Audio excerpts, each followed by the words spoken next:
The skies over Earth were beautiful the night the end began. 1,000 satellites shimmered like falling stars, trailing silent fire as orbital stations collapsed one by one. In the streets of New Tokyo, people looked up, unaware that they were watching the death of their civilization. Moments later, the atmosphere shook with the roar of impact. The first wave had begun. The Xarn Dominion didn't speak, didn't demand surrender.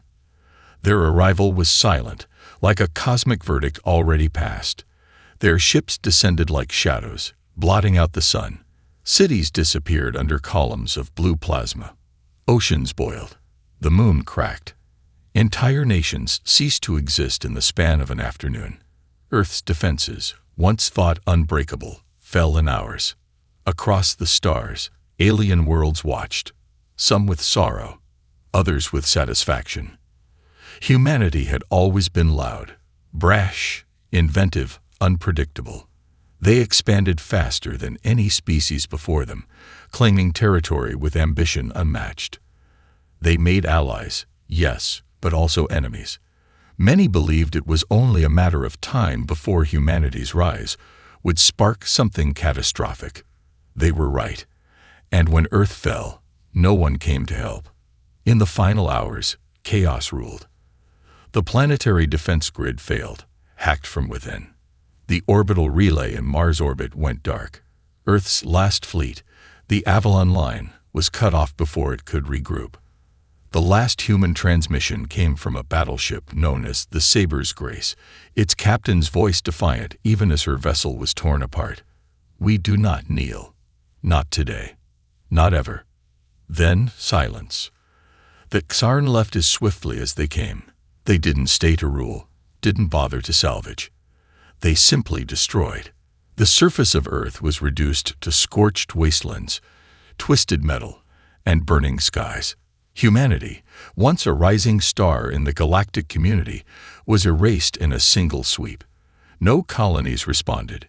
No ships escaped. The galaxy moved on. A century passed.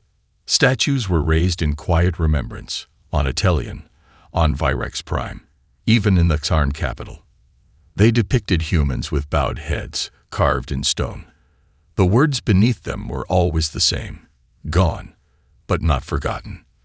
The galaxy told stories of human brilliance, their daring, their stubbornness, but always in past tense.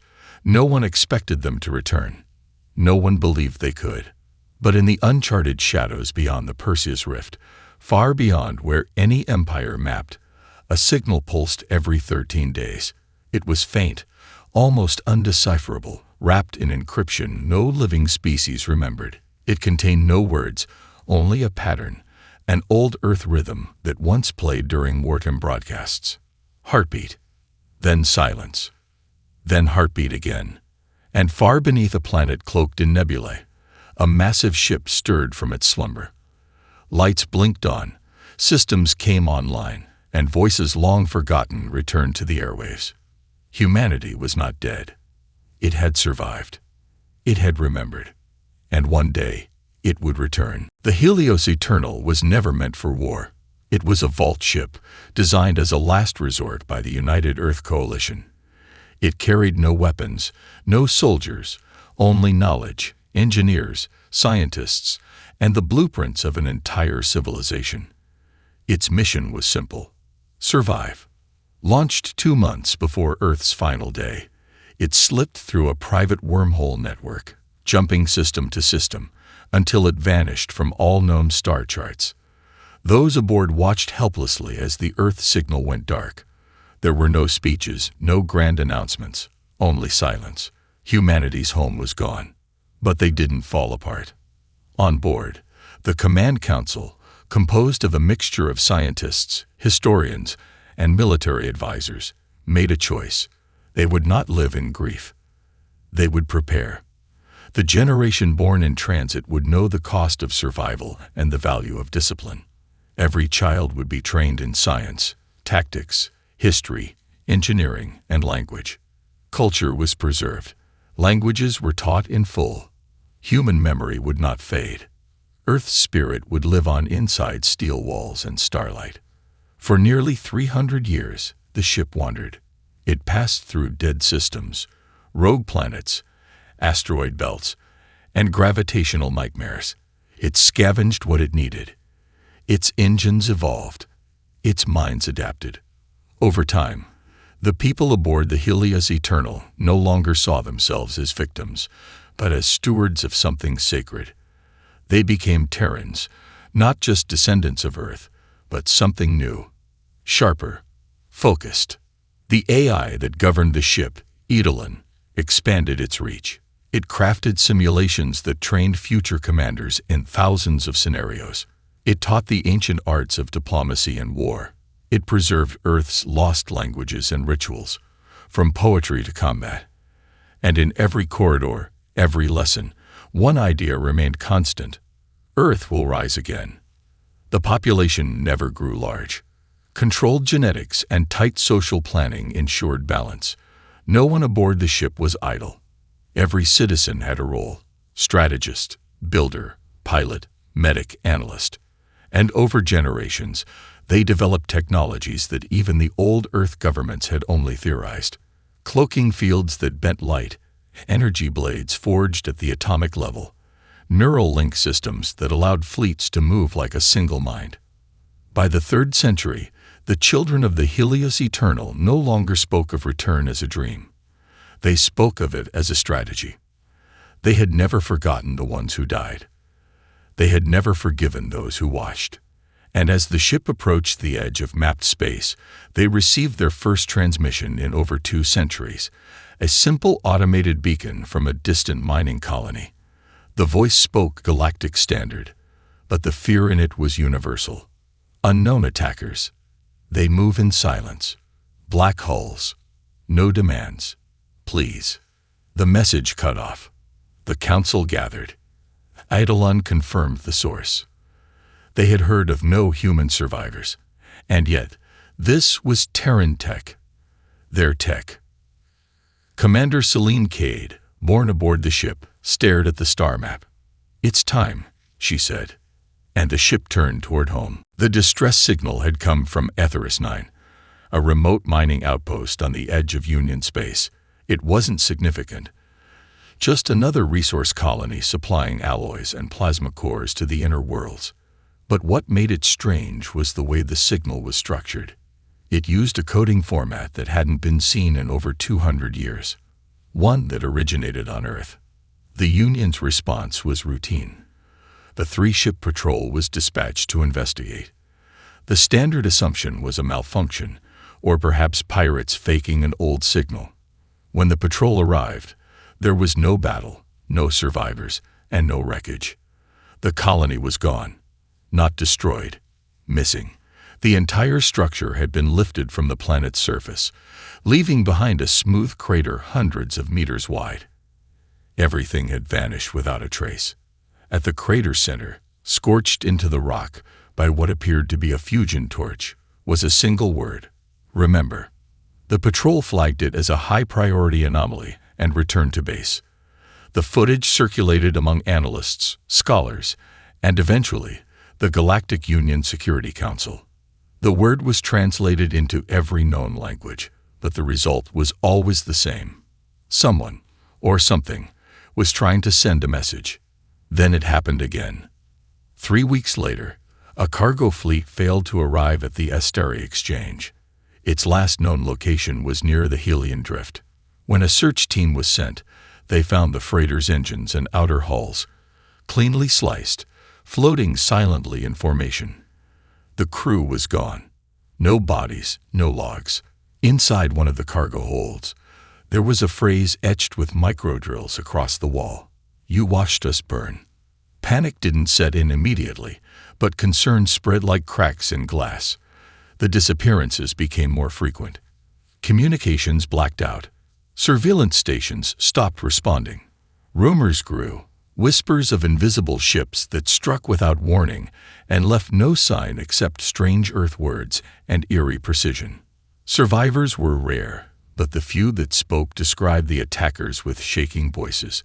Sleek black hulls, triangular in shape, marked with glowing crimson symbols.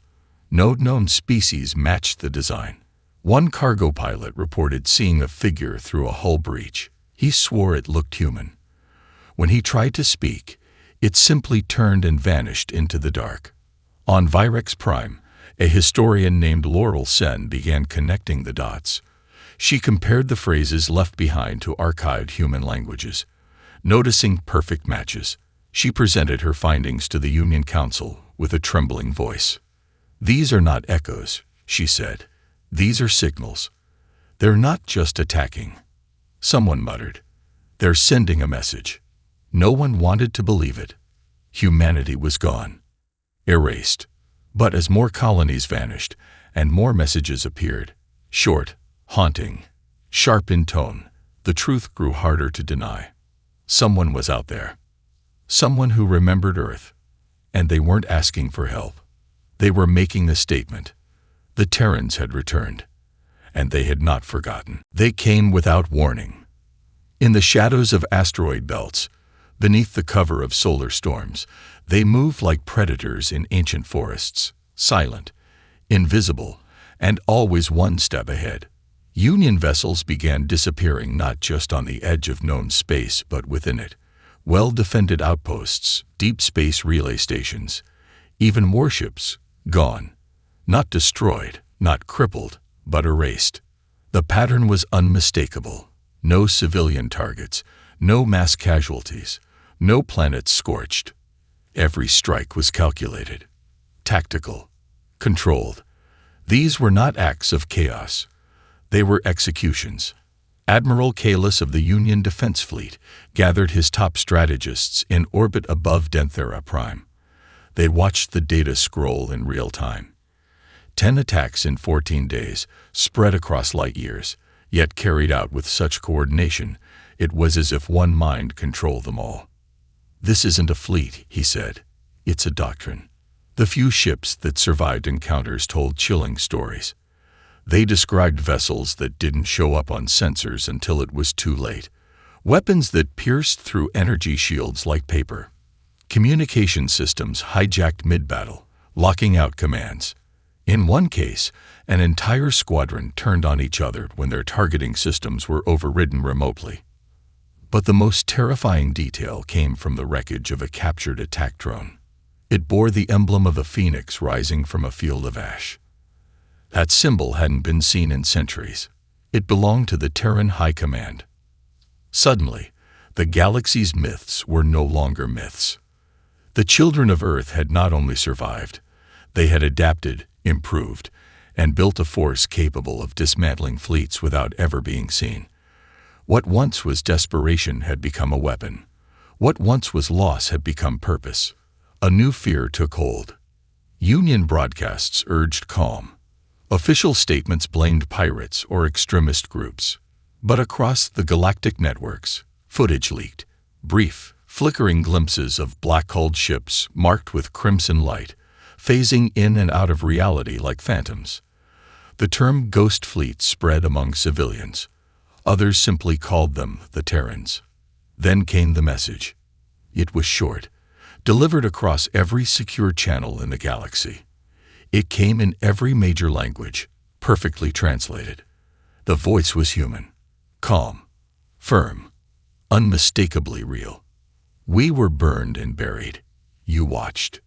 You waited. Now you will remember." That was it. No threats, no demands, just a warning. The Xarn Dominion, who had once led the attack on Earth, began moving their fleets to defensive positions. Their border colonies requested evacuation. The very empire that had once scorched Earth now feared a return they never believed possible. And in the dark corners of space, the Terran ghost fleets waited, still, patient, always watching. They were not seeking revenge. They were delivering memory. A memory carved in steel, shadow, and silence. And the galaxy could no longer look away. For over 3 centuries, Earth had been marked as a dead world. Satellites that passed near the Sol system returned static. Probes disappeared. Automated scans detected nothing but scorched rock and unstable radiation. No one questioned it. Earth was a tomb. Until one day, the tomb opened. It began with a signal, precise, powerful, and undeniable. Every major communication relay in the galaxy lit up with a frequency that hadn't been used since the fall of the Terran Confederation. It was encrypted with a key once used by Earth's highest-level war councils. The signal was a single word pulsed in rhythmic sequence. Awaken. Union fleets scrambled to investigate, fearing another phantom attack. But when they reached the edge of the Sol system, their scanners began to fail. Systems glitched. Engines stalled. It was as if something massive, yet unseen, was manipulating physics itself. Then Earth appeared. Not in flames, not broken, not barren, but alive. Massive orbital rings encircled the planet, rotating with mathematical precision. Gigantic solar sails captured energy from the sun and funneled it into luminous stations that hovered like watchful eyes. Cities stood once more across the continents, new, advanced, humming with invisible power. Above the North Atlantic, a towering spire pierced the clouds, pulsing with blue-white energy. Humanity had rebuilt, and they had surpassed every expectation. The moon, once a gray desert, now bristled with kinetic artillery and energy shield generators. Mars shimmered red and gold with terraformed valleys and glimmering cities. Venus' atmosphere churned, regulated by towering machines that controlled storms. Even Jupiter's orbit was dotted with massive platforms harvesting fuel from its magnetic field. A fleet emerged from the dark side of Earth, sleek black ships with glowing red lines, their hulls shifting like liquid armor. They formed a perimeter with military precision. At their center was the flagship Eclipse Ascendant, larger than any Union vessel, flanked by 4 escort carriers. And then the message came. It wasn't a warning. It was a statement. Across every network, a Terran officer appeared. Her uniform bore the insignia of the phoenix rising from ash. Her eyes were calm. Her voice cut through languages, reaching every species with perfect clarity. We are the Terran Republic. We do not seek conquest. We do not demand tribute. We bring only truth. Her gaze intensified. Earth lives. And the reckoning begins not with fire, but with memory. Across the galaxy, power shifted. Worlds that had once forgotten Earth now watched with awe and fear. Old warlords whispered of Terran vengeance. Young species, born after the fall, asked their elders what had been done to deserve such silence followed by such force. In the Sol system, the Terran fleet expanded its formation. They had not returned to take back what was lost. They had returned to show the galaxy that Earth was not a grave. It was a forge, and the fire had only just begun. The galaxy held its breath. After the reemergence of Earth and the declaration of the Terran Republic, everything changed. Trade routes shifted. Military protocols were rewritten. Emergency councils convened across 5 major sectors. For the first time in centuries, the galaxy wasn't talking about expansion. It was talking about defense. But the Terrans didn't launch a crusade. They didn't make demands. They vanished again. Their fleet withdrew into the Sol system, leaving only encrypted beacons behind. Silent sentinels on the edges of neutral space. These devices broadcast nothing but a symbol, the phoenix rising from ash, slowly turning over a spinning Earth. No further messages came. No fleets advanced. But others started moving. The Tarn Dominion, once the destroyers of Earth, now faced civil unrest. Citizens demanded answers. Why did they strike first? Why did they erase an entire world that had shown no aggression? Ancient records were unsealed, revealing a truth long buried. The attack had been a preemptive strike, born from fear of humanity's rapid rise. The Karn had feared what humanity might become, and now that fear had returned. Elsewhere, smaller nations grew bold. The Kilari Pact declared neutrality and opened communication channels to the Terrans, calling them guardians of memory. On the far edge of the Cygnus Arm, a rebellion broke out against the Vyrix overlords, using Terran tech and quoting ancient Earth philosophies in their broadcasts. The storm had begun, not through invasion, but through awakening. And the Terrans were watching. From deep within their cloaked systems, ghost fleets observed, collected data, and analyzed responses. The AI Eidolon had calculated every possibility. Commander Celine Cade and her war council knew they did not need to fight everyone. They needed only to shake the foundations, let the truth crack the empires from within. But one empire did not hesitate. The Xarn sent a fleet into neutral space. 72 warships, flanked by planet crushers, entered the Korvax expanse, an old battleground scarred from wars long past. They announced their intent to restore balance. They broadcast threats. They dared the Terrans to respond. And the Terrans answered. No grand arrival. No superweapon. Just silence. And then darkness. Every Xarn ship lost communication simultaneously. Seconds later, they vanished from sensors. Not destroyed. Not retreating. Gone. In their place, a Terran beacon activated, displaying a single phrase. You destroyed our skies. Now we blind yours. The Xarn scrambled to respond, only to discover half their military satellites across 7 systems had gone dark. Their internal networks were being flooded with corrupted memories, footage from Earth's final days, spliced into propaganda loops, playing endlessly across their own channels. The Terrans were not just fighting with weapons. They were fighting with remembrance. And as unrest turned to rebellion, as whispers became cries for justice, the galaxy began to understand. This was not a war of conquest. This was a war of truth. And the storm was only beginning. The fall didn't come with fire. It came with memory.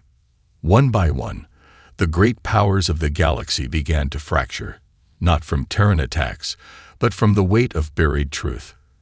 Entire histories had been rewritten. For centuries, the dominant empires had painted humanity as reckless, dangerous, unstable. But now, the hidden record surfaced. Uncensored transmissions from Earth's final days, intercepted pleas, denials of aggression, unanswered calls for aid. The Terrans released it all. Across Union networks, ancient files unlocked. Holograms played of Earth's leaders begging for peace as orbital fire rained down. Civilian broadcasts from Earth's surface showed crumbling cities, not launching attacks, but shielding children and families. Refugees that were denied by neighboring systems were shown dying in the cold dark, abandoned by a galaxy that chose fear over compassion. And then came the message. Broadcast from Sol, it was not a threat, not a speech, but a conversation. Commander Celine Cade stood in full view, beside the AI Eidolon, and addressed the galaxy with eyes, filled not with rage, but sorrow. We begged for mercy, she said. You gave us silence. We asked for shelter, Eidolon added, and you sealed the stars. Their words echoed across empires. It was not revenge. It was a reckoning of facts. Then, for the first time in centuries, the Terrans named their price. Recognition. Not territory, not power, not control, just truth. The acknowledgement that Earth was destroyed unjustly, that the galaxy watched in silence, and that the Terran Republic had the right to rise again, equal among the stars. Some refused. The Virex overlords launched a preemptive strike toward the edge of the Sol system. 5 dreadnoughts and 3 carrier fleets entered Terran-declared space, confident in their numbers. They didn't reach the second planet. No battle took place. No warning shots. They vanished, silently, instantly. Only their black boxes were returned, each one embedded in a meteor and launched into orbit around Virex Prime. Their data had been rewritten to loop a final message. You were given a choice. You chose silence. We answer in kind. The Virex overlords collapsed in less than a week, as internal uprisings fueled by Terran broadcasts tore through their systems. Elsewhere, alliances shifted. The Kilari Pact became the first to formally recognize the Terran Republic. Others followed, first small systems, then larger coalitions, each one breaking away from old empires that now seemed weak in the light of exposed history. The galaxy watched in awe as a civilization, once thought dead, rewrote the power balance not with fleets, but with truth sharpened like a blade. Selene stood before her people, high above Earth, as the stars realigned. "This is not our vengeance," she said.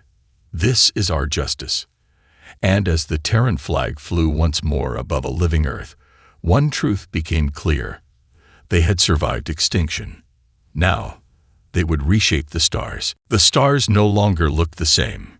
Where once empires stood unchallenged, cracks now glowed with the light of truth. Borders were redrawn not with weapons, but with words, choices, and remembrance. The Terran Republic, once buried beneath ash and silence, now cast a long shadow, one shaped not by domination, but by undeniable presence. Earth had become more than a world. It was a reminder. In the great halls of the Galactic Union, silence lingered longer than debate. Former superpowers argued over how to respond to Terran influence, but their own people had already decided. Protests erupted, demanding reparations to the Republic. Archives were stormed, statues torn down. Old heroes were unmasked as architects of betrayal. For the first time, those who claimed to be the civilized galaxy were forced to look in the mirror, and they didn't like what they saw. But the Terrans didn't gloat. They rebuilt. From Sol, the Republic extended envoys instead of warships. Aid stations were deployed to fringe systems long ignored by major powers. Entire planets, once held in oppression, found a quiet ally waiting in the dark, offering them the tools to stand on their own. They weren't conquering the galaxy. They were lifting it. Still, fear remained. Some whispered of hidden weapons buried beneath Earth's surface. Others claimed the Terran eye could unravel entire civilizations with a single command.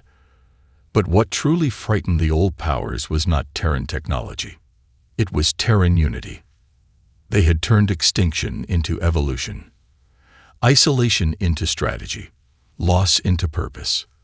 The future the galaxy feared wasn't one of fire, but of change. A galaxy where power no longer belonged to those with the largest fleets, but to those with the deepest truths. In a broadcast viewed across 1,000 systems, Commander Selene Cave stood once more before the stars. Her words would echo for generations. "We do not rise to rule," she said. "We rise so no one else falls the way we did.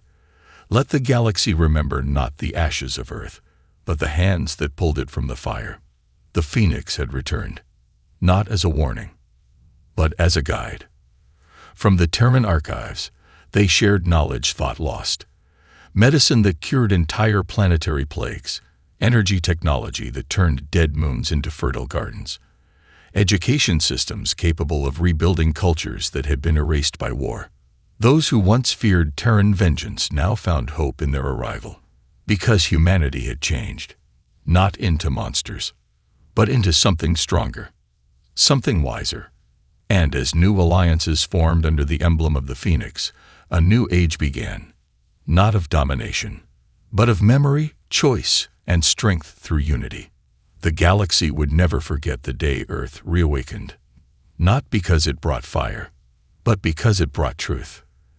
And that truth lit the stars brighter than any weapon ever could.